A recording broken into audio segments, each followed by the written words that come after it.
So once you have Anaconda installed, then the interface will look like this.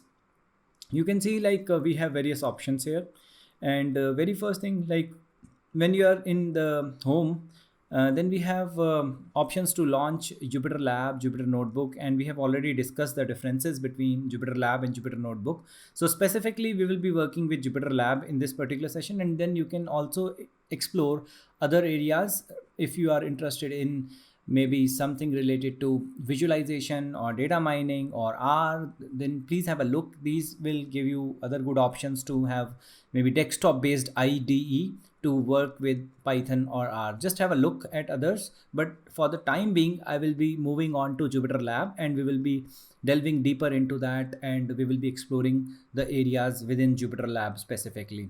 And if you go to the second tab, you will find environments, and here we have options to create multiple environments. And I will talk about environments specifically separately, wherein I will explain what is the role of environment, how can we create environment. Actually there are options to create it through UI, but we have options to do it through command line also. So we can create environment to isolate the experiments that we are performing in the Anaconda. So this is very helpful option. Apart from that, there are ways to learn Python, so you can have a look here. So it's like interesting place wherein you can explore various documentation for different libraries. Just have a look. And then community, as I mentioned, Python community is very strong. So in case you want to ask questions, you can ask questions in Anaconda forum, you can ask questions in Stack Overflow for Python, and there are many other areas. So hope this is fine. Like we can just move on to the Jupyter Lab. I'm launching the Jupyter Lab. So I have already initialized the environment, and this is how it will look like, the Jupyter Lab. So for Jupyter Lab, again, we have various options. So you can see like left side will show you all the files which are available in this particular folder. So this is kind of Windows Explorer like interface, and here we can have a tree like directory structure wherein we can easily navigate. Apart from that, you will see the tabbed interface wherein we will be opening various notebooks, and we will see these are opening within a single browser tab.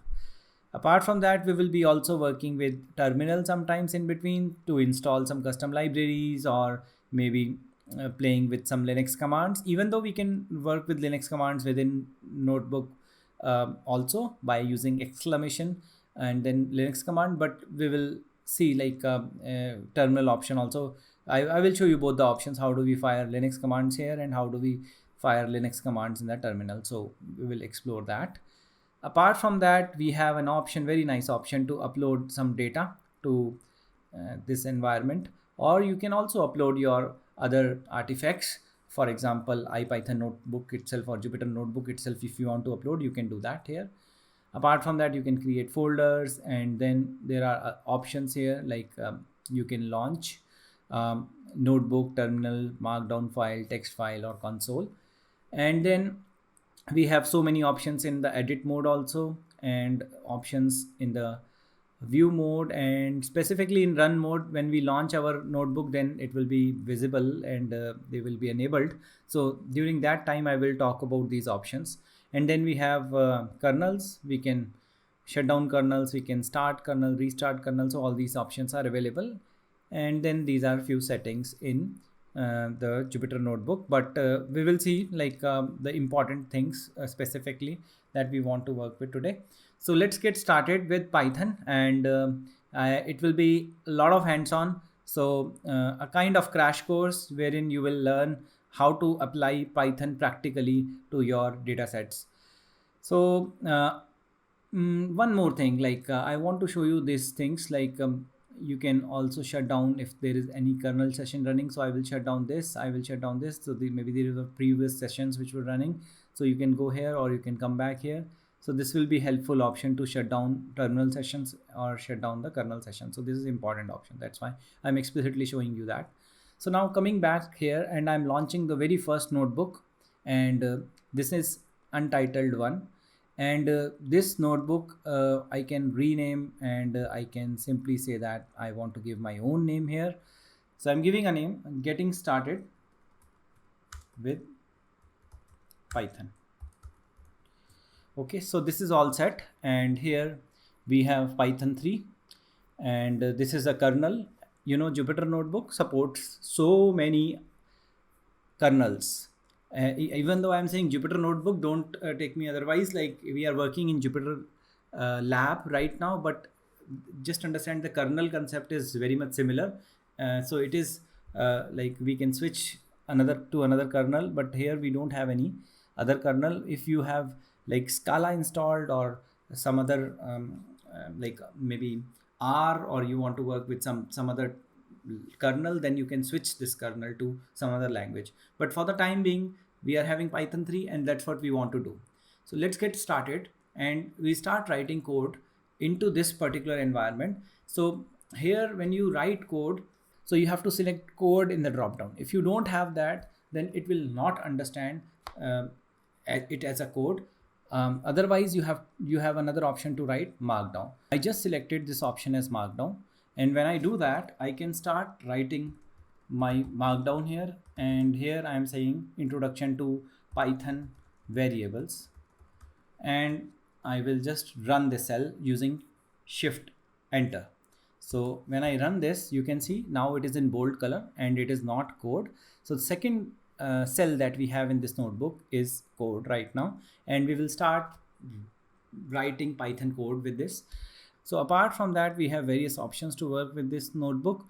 So now we can see like this is right now grayed out, and we have this particular portion selected. If I click here, then it will be selected here, and it is right now like in a mode wherein I can write code directly into this cell. But if I select here, then it will be grayed out. That means the cell is having control outside, it's not inside. So here, when control is outside, you can fire certain commands, and these commands are like for adding a new cell above, for adding a cell below, or deleting a cell. So there are so many shortcuts. So right now I will be explaining you a couple of shortcuts that you can directly apply in this mode. And we are now adding a cell, right? So I'm adding a cell here, and this cell will be added above. So I will be using a shortcut A. So when my focus is here outside, then I will use A. So when I do A, can you see new cell has been added above? And I will write something high, or maybe I will just write something like A equals to or maybe this A equals to, this is a demo, right? This is a demo. So I just defined a variable in Python, and I'm actually focusing here, and I will add one more cell above and using A option. And when I am here, then I will add a cell below using B option. And I want to delete this cell, so I will focus here and I will use DD as a shortcut to delete a particular cell. So I will use DD. Now cells are deleted, and even this cell is also deleted. So you can see like we just used various shortcuts to manipulate these cells, to add the cells, to remove the cells, to add a cell above, add a cell below. So these things we just tried out. So apart from that, there are so many other shortcuts that are mentioned in the blog that I mentioned. Please have a look. So for the time being, I will get started with the introduction to Python variable in the next video. So for the time being, I hope you got some idea how to play with this, and even you can just explore these things, like how do we merge cells, how do we split cells. So these are also very common, like multiple cells you want to merge. So let me do one thing. So I will add another cell here. I will say B equals to, this is another variable, right? This is another variable demo. So I have these two cells. This is a variable demo, so I'm just writing this, and this is another variable demo, and these are the two cells that I want to merge. So what I will do, I will select this, I will select this. So now these two are selected, and I will go to this, and there is an option to use this shortcut, right? And I'm just going for this option, and then you can see these two are now merged together. So in case you want to split the cell, then maybe you have multiple statements, and this is another variable demo, right? So let's say I want to split this into two parts. So first of all, I will be clicking at a place repeat. So first of all, I will be clicking at the place where I want to split the cell. So I will first click here and then I will say edit and split cell. So this is a shortcut, but I just did it using the menu bar, and I can see like I have two different cells now. Even I can click here and I can say edit split cell, and now these are three different cells. So ideally it is recommended when you are working with Python, you should be writing a single statement in a cell. Otherwise, if you're doing too many things in one cell, then it is difficult to understand like which line actually had a problem. So in order to debug, in order to read this better, faster, so it is recommended to keep just one line ideally. But sometimes we do require, let's say we are defining a function, user defined function, then it will have to be like multiple lines. So I will talk about those things like in case you'll write in multiple lines. For example, I will quickly explain that. So let's say I write something. Let's say a equals to 5 and b equals to 7. Let's say I write like this. So if I say a, b, and I can basically run all these cells, you can see I assigned a to 5, b to 7, but right now it is just printing 7. So these are common mistakes that usually people will do. Like you are expecting the output should be a and b, that means 5 and 7, but you got only the last output. Even if you write a, b, then also the output will be 7. So in order to solve this problem, it is recommended that we write print. So if we write print in front of it, then it will properly show all values that we want to print. So let's do one thing here. We will replace all these things by print, and then I will just, so can you see right now I got 555 and then 7. So this is what we were expecting using this statement, but we have to explicitly write print in case you are expecting a Jupyter notebook to output multiple variables. So this is another important important thing you should know, because a lot of code issues that when you are experimenting are related to this. Like in an interactive environment, you are expecting multiple outputs, but you are getting only one last one. And if you use print statement, then you can get everything printed on the console itself, like Jupyter notebook, which is REPL. REPL stands for read, evaluate, print loop. So when we say this environment, like reading our instruction, evaluating that instruction, printing it, and it is happening in a loop. So that's why we call it REPL, right?